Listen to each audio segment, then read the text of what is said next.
Police ஸ்டேஷன்ல ரவியும், ஸ்ருதியும் SI கிட்ட கெஞ்சிட்ருக்காங்க. "இல்ல சார், இவங்க 2 பேரும் இந்த மாதிரி இருக்க மாட்டாங்க. இன்னைக்கு தான் இப்படி இருக்கிறாங்க. அவங்க தங்கச்சியோட நகைய வந்து திருடிட்டு போயிட்டாங்க. அத கண்டுபிடிக்கிறதுக்காக தான் அவங்க இந்த மாரி வேஷம் போட்டிருக்காங்க. மற்றபடி அவங்க வந்து ரொம்ப நல்லவங்க" அப்படின்ட்டு 2 பேருமே எஸ்ஐ கிட்ட பேசிகிட்ருக்குறாங்க. அப்போ பார்த்து கரெக்டாக நல்ல வேளையா அண்ணாமலை அங்கிளும் உள்ளே வந்துடுறாங்க. உள்ளே வந்ததும் முத்து போய் பேசுகிறாங்க. அப்பா அப்படின்னதும், "என்னடா இது வேஷம்?" அப்படின்னதும், "இல்லைப்பா, சீதாவோட நகையை கண்டுபிடிக்க போன இடத்துல இப்படி ஆயிடுச்சு" அப்படின்னதும் அண்ணாமலை அங்கிளும், "சரி ஓகே, நான் இன்ஸ்பெக்டர் பேசுகிறேன்" அப்படின்ட்டு உள்ளே போகிறாங்க. உள்ளே போய் இன்ஸ்பெக்டர்கிட்ட பேசுகிறாங்க. "நான் எப்படி 35 வருஷமாக நான் ரயில்வேல ஒர்க் பண்ணிகிட்ருக்கிறேன். என் பசங்களை நான் அப்படி வளர்க்கலை. என் பையன் இந்த மாதிரி வேன்லாம் ஓட்டுறான். என் மருமகளும் பூ கட்டி விற்கிறா. நாங்கள் வந்து ரொம்ப டீசெண்டான ஃபேமிலி சார். இந்த மாதிரி கிடையாது. இப்படி உங்கள் தங்கச்சியோட நகை திருடு போயிடுச்சு. அதனால தான் அவங்க இந்த மாதிரிலாம் பண்ணிட்டாங்க" அப்படின்னதும், "அதுக்கு போலீஸில் வந்து கம்ப்ளைண்ட் கொடுக்க வேண்டியதானே. நீங்களே டைரெக்டாக இது பண்ணுவீங்களா? நீ என்ன போலீஸா?" அப்படின்னதும் முத்து சொல்கிறேன், "ஆமாம் சார், நான் சின்ன வயசில் போலீஸ் ஆகணும்னு ரொம்ப ஆசைப்பட்டேன்" அப்படிங்கிறாங்க. ஆனால் இன்ஸ்பெக்டர் வந்து, "கம்ப்ளைண்ட் கொடுங்க. உங்களுக்கு வந்து அங்கே போன இடத்துல உங்களுக்கு ஏதாவது ஆயிடுச்சுன்னா அடுத்து என்ன பண்ணுறது? ஒழுங்காக கம்ப்ளைண்ட் கொடுத்துட்டு போங்க. என்னம்மா இந்த மாதிரிலாம் பண்ண மாட்டேன்னு எழுதி கொடுத்துட்டு போங்க" அப்படின்ட்டு விடுறாங்க. இவங்களும் ஓகே அப்படின்னு எல்லா ஃபார்மாலிட்டிஸ் முடிச்சுட்டு வெளியில் வராங்க. வெளியில் வந்துட்டு வந்து அண்ணாமலை அங்கிள் சொல்கிறாங்க, "இன்ஸ்பெக்டர் சொன்னம்மா, உங்கள் 2 பேருக்கு எதாவது ஆயிருந்தா என்னடா ஆயிருக்கிறது?" அப்படின்னா, "அதெல்லாம் ஒன்றும் ஆகாதுப்பா, பார்த்துக்கலாம்ப்பா. சரி நீங்கள் வீட்டுக்கு போங்க. எங்களுக்கு ஒரு சின்ன வேலை இருக்குது. நாங்கள் முடிச்சுட்டு வந்துடுறோம்" அப்படிங்கிறாங்க. அண்ணாமலை அங்கிள் கேட்குறாங்க, "எங்கே போகிற?" அப்படின்னா, "இல்லை, அந்த திருடி வந்து அங்கே வரேன்னு சொல்லியிருக்கா. ஒருவேளை அங்கே வந்து யாருமே இல்லை அப்படின்னா அவள் திரும்ப அப்ஸ்காண்ட் ஆயிடுவா. நகையை கண்டுபிடிக்கவே முடியாது. அப்புறம் சீதா வாழ்க்கை என்ன ஆகுனே தெரியாது. அதனால இப்போ அந்த வீட்டில் யாருமே இல்லை. நாங்கள் 2 பேரும் போகிறோம். போய் நாங்கள் அந்த நகை எப்படியாவது எடுத்துகிட்டு வந்துடுறோம்" அப்படிங்கிறாங்க. ஆனால் வந்து அண்ணாமலை அங்கிளுக்கு அந்த இதில் வந்து ஒப்பீனியனில் இஷ்டமே இல்லை, வேண்டான்னு தான் சொல்கிறாங்க. ஆனால் வந்து எப்படியோ முத்து வந்து கன்வின்ஸ் பண்ணிடுறாங்க. "இல்லை முடியும்ப்பா, நீங்கள் இது பண்ணுங்கள், நாங்கள் பண்ணிட்டு வந்துடுறோன்ட்டு." அண்ணாமலை அங்கிள், அதை விடுங்க. ஆனால் வந்து, "மீனா, நீ திரும்ப வீட்டுக்கு வந்துருமா" அப்படிங்கிறாங்க. ஆனால் மீனா, "இல்லை மாமா, நான் வரல. எனக்கு இந்த நகை இதாகி மற்ற வந்து ஏற்றுக்கணும்" அப்படிங்கிறாங்க. அது மாதிரி ரவி சொல்கிறேன், "நான் வேணால் உங்கள் கூடால வர்றேன். ஸ்ருதியும் அப்பாவும் வீட்டுக்கு போகட்டும்" அப்படின்னதும் முத்து சொல்கிறாங்க, "இல்லைடா, அதெல்லாம் வேண்டாம். நான் அங்கே பெருசாக ஆள் இல்லை. ஸோ அதனால் நாங்கள் 2 பேருமே மேனேஜ் பண்ணிவிடுவோம். ஸோ அதனால் நீயும் அப்பா, ஸ்ருதி 3 பேரும் வீட்டுக்கு போங்க. நான் பார்த்துக்கிறேன்" அப்படிங்கிறா. ஸ்ருதியும் வந்துட்டு, "நான் வேணால் வரட்டா மீனான்னு" கேட்குறா. ஆனால் மீனா, "இல்லை ஸ்ருதி, நான் பார்த்துக்கிறேன்" அப்படிங்கிறா. "சரி ஓகே, உங்களுக்கு எதாவது ஹெல்ப் வேணும்னா கால் பண்ணுங்கள்" அப்படின்ட்டு ஸ்ருதியும் கிளம்புறாங்க. அடுத்த சீனில் பார்த்தோம் அப்படின்னா, முத்துவும் மீனாவும் அந்த திருடங்க வீட்டுக்கு வந்துடுறாங்க. வந்துட்டு டோரை வந்து க்ளோஸ் பண்ணிவிட்டு உள்ளே வராங்க. எங்கே போய் ஒளிஞ்சிக்கலான்னு இடம் தேடுறாங்க. அப்போ பூஜை ரூம் இருக்கிறத பார்த்ததும் 2 பேரும் பூஜை ரூம்குள்ளே போய் ஒளிஞ்சிக்கிறாங்க. கரெக்டாக அப்போ பார்த்தா அந்த திருடின்னா அந்த பூசாரி, அவங்க அந்த போலி பூசாரின்னு சொல்கிறேன். அந்த போலி பூசாரி ஆண்டியும் கூட 2 பேரையும் கூட்டிகிட்டு வராங்க. அவங்கக்கிட்ட பேசிகிட்டே வராங்க. ரொம்ப நம்பகமான ஆள், நீங்கள் தைரியமாக வரலாம் அப்படின்ட்டு. உள்ளே வந்துட்டு சொல்கிறாங்க, "என்ன இந்த இடத்துல 2 பேர் இருப்பாங்களே, அவங்கள என்ன காணும்?" அப்படின்ட்டு. "கதவு வேற சாத்தியிருக்கு" அப்படின்ட்டு திறந்துட்டு உள்ளே வந்து அக்கா அக்கான்னு சத்தம் போடுறாங்க. உள்ளேருந்து சவுண்ட் எதுவுமே கேட்கல. "என்னாச்சு, எங்கே போயிட்டாங்க?" அப்படின்னு பார்த்துட்டு இருக்கும்போது முத்து வந்து மீனா காதில் குசு குசுன்னு எதுவும் சொல்கிறாங்க. மீனா, "நான் பண்ண மாட்டேன்" அப்படிங்கிறாங்க. "இல்லை இல்லை, பண்ணு" அப்படிங்கிறாங்க. டக்குன்ட்டு பார்த்தா பூஜை ரூமில் லைட்டை போடுறாங்க. லைட் போட்டுட்டு டோரை ஓப்பன் பண்ணிவிட்டு மீனா வந்து தலையெல்லாம் விரித்து போட்டுட்டு ஃப்ரண்ட்லேயும் ஃபேஸில் கவர் பண்ணிவிட்டு முடியை போட்டுட்டு கையில் ஒரு திரிசூலத்தை தூக்கிட்டு வராங்க. வந்துட்டு "நான் தான் ஆத்தா வந்திருக்கேன்" அந்த மாதிரி அவங்க ஒரு ஆக்டிங் போடுறாங்க. திரிசூலத்தை வச்சு, "இப்போ குத்திடுவேன்.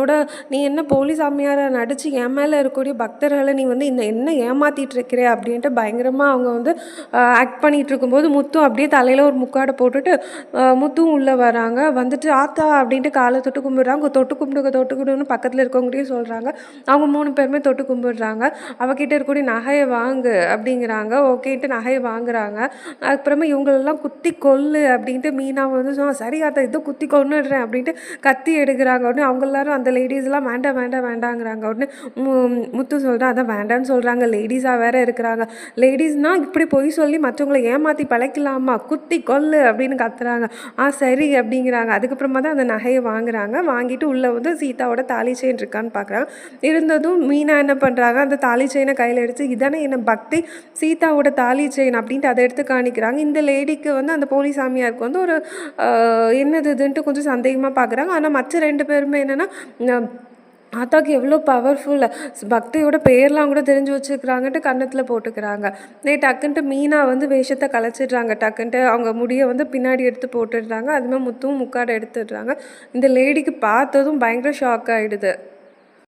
அவங்க 3 பேரும் எங்கள எதுவும் போலீஸ்ட்ட மாட்டி குடுத்துறாதீங்க அப்படிங்கிறாங்க. அப்ப மாட்டி குடுக்காம இருக்கோன்னா, நான் சொல்றத செய்யணும் அப்படிங்கிறாங்க. உடனே அந்த போலீஸ் ஆம்புலன்ஸ் சரி ஓகே அப்படிங்கிறாங்க. அடுத்த சீன்ல பார்த்தா வீட்ட காணிக்கிறாங்க. அண்ணாமலை அங்கிள், விஜய் ஆண்டி எல்லாருமே இருக்கிறாங்க.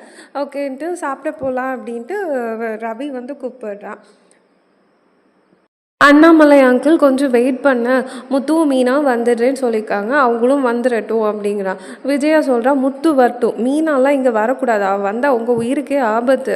அப்படி யாரு சொன்னா அப்படின்னு கேட்டா, அந்த பவர்ஃபுல் சாமியாரே சொல்லியிருக்காருங்க. அதுக்கப்புறம் என்னது?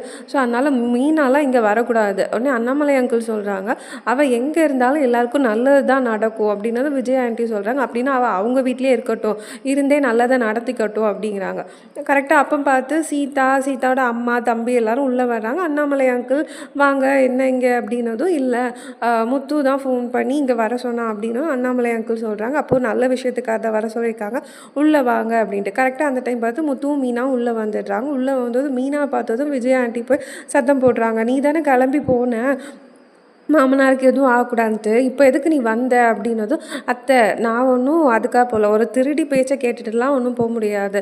நான் இந்த வீட்டை விட்டு போனது தான் என்னோட பெரிய தப்பு அப்படிங்கிறாங்க. திருடியா நீ? அப்படியெல்லாம் பேசாத. அவங்க ஒரு நல்ல சாமியார் அப்படிங்கிறாங்க. அந்த நல்ல சாமியார் வருவாங்க வருவாங்க அப்படின்னதும், அவங்க ஒரு தெய்வம். தெய்வ வாக்க நீங்கள் எப்படி சொல்லாதீங்க அப்படின்னு அந்த தெய்வமே இங்கே வந்திருக்கு அப்படின்ட்டு முத்து போய் அந்த போலீஸ் சாமியாரை உள்ளே கூப்பிடுறாங்க. உள்ளே கூப்பிட்டதும் விஜயா ஆண்டி பார்த்துட்டு, அம்மா நீங்களா? நீங்கள் எங்கே அப்படின்னதும், அம்மாவா? அது திருடி ஃப்ராடு. இவங்க தான் வந்து சீதாவோட நகையை திருடிட்டு போயிட்டாங்க அப்படின்ட்டு அந்த தாலி செயினை எடுத்து சீதாட்ட வந்து கொடுக்குறாங்க. ஆனால் விஜயாவுக்கு வந்து பயங்கர ஷாக்காக இருக்குது. முத்து வந்து சொல்கிறாங்க, இவங்க தான் இதை தான் நடந்துச்சு அப்படின்ட்டு. வாயாலேயே சொல்லு அப்படின்ட்டு முத்து வந்து சொல்கிறாங்க. உடனே அந்த போலீஸ் சாமியாரும் ஆமாம்மா நான் தான் பண்ணேன், நான் தான் செயின் திருடினேன் அப்படின்னு ஒத்துக்கிறாங்க. இதை கேட்டு விஜயாவுக்கு ரொம்ப ஷாக்காக இருக்குது. பாக்கி இருக்கக்கூடிய ஃபேமிலி மெம்பர்ஸ் எல்லாருமே வந்து திட்டுறாங்க. இப்படி பண்ணுவியா, லைஃப் எல்லாம் இப்படி கெடுப்பியா அப்படின்ட்டு. அண்ணாமலை அங்கிள் கேட்குறாங்க, கண்டிப்பாக நீ இந்த மாதிரி பண்ணுறதுக்குன்னா ஏதோ ஒரு காரணம் இருக்குது, யார் சொல்லி இந்த மாதிரி பண்ணு அப்படிங்கிறாங்க. உடனே விஜயா பின்னாடி இருந்து ஒத்த அடி. அந்த பொண்ணு போய் ஃப்ரெண்ட்லேருந்து சேரில் விழுறாங்க. திரும்ப எல்லாருமே அதட்டுறாங்க, உண்மையை சொல்லு சொல்லு சொல்லுன்ட்டு. யார் சொல்லி நீ இதை பண்ண அப்படின்ட்டு எல்லாரும் கேட்டதும் அந்த பொண்ணு வந்து ஃப்ளாஷ்பேக் நினச்சி பார்க்குறாங்க. சிந்தாமணி வந்து இப்படி யார்கிட்ட கேட்டாங்க அப்படின்னா, நீ வந்து கண்டிப்பாக என்னோட பேரை சொல்லக்கூடாது அப்படின்ட்டு சொன்ன ஃப்ளாஷ்பேக் நினச்சி பார்த்துட்டு சொல்கிறாங்க. இல்லை இது பண்ண சொன்னது ரோஹிணி தான் அப்படிங்கிறாங்க. இன்னும் எல்லாருக்கும் ஷாக்காக இருக்குது. ரோஹிணியா அப்படின்ட்டு. மனோஜ் கேட்குறா, எந்த ரோஹிணின்ட்டு. உடனே முத்து சொல்கிறேன், உனக்கு என்ன, நம்மளுக்கு என்ன 10 ரோஹிணியாக தெரியும், ஓ பார்லர் அம்மா தான், அந்த ரோஹிணி தான் அப்படின்னதும் மனோஜ் அப்போது திரும்ப அவ கழுத்தில் தான் நான் தாலி கட்டுவேன் நீ சொன்னது, அதுவும் ரோஹிணி சொல்லி தான் சொன்னேன் அப்படின்ட்டு போலீஸ் சாமியார் சொல்கிறாங்க. பயங்கர ஷாக்கோட இந்த எபிசோடை இன்றைக்கி முடிச்சிருக்கிறாங்க. நாளைக்கு என்ன வருதுன்ட்டு தெரிஞ்சுக்கணும். என்னோடய சேனலை சப்ஸ்கிரைப் பண்ணி வச்சுக்கோங்க. தேங்க்யூ ஃபார் வாட்சிங். பாய்.